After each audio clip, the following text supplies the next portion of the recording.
Поплавени дворови, куќи, амбари и ниви. Ваква е сликата во општината Чешиново Облешево по неколкудневните врнежи од дожд. Најалармантно е во селата Облешево, Спанчево, Чешиново и Чифлик. Излевањето на Кочанска река речиси го поплави целото Кочанско поле. Критично и во домот на 80 годишната Марија Атанасова од село Облешево, кој утринава поради надојдената вода едва и успеа да излезе од својата куќа. До 12 сат се сум бил стражар. И поних вода, да имам моментално, викам, немој да не поплаве. Ко останах са вајле, викам, спасе, има што да се види у нашиот двор. Целиот е поплавен двор.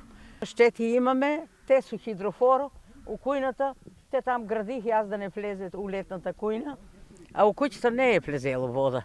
Ама влага имаме. Сега се негде околу 20 домакинства, така речено, под вода, каде што имаме и магазини со ориз и тие веќе ги спасуваме некој што може да се спаси. Имаме жива стока од свињи и кокошки и тие ги некој спасуваме, меѓутоа што може да се спаси.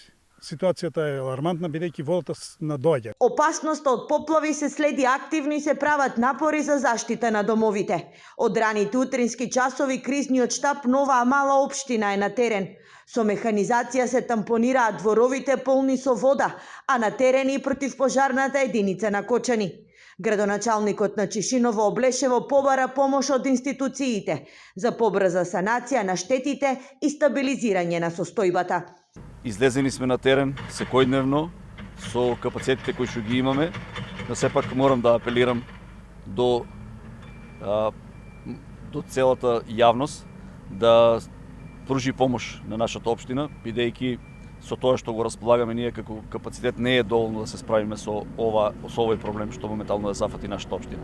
Навистина по домовите е навлезена вода, оризовата арпа која што со жива мака се собра од полињата и морам да потенцирам дека и се уште има несоберен ориз во полињата, што моментално е поплавен и не знам какви ќе бидат последиците од целата тој проблем кој што не зафати како општина. Според мештаните причина за поплавите, освен природата, ја гледаат и во неисчистените канали. Дека неископаните канали сами си го кажуваат своето.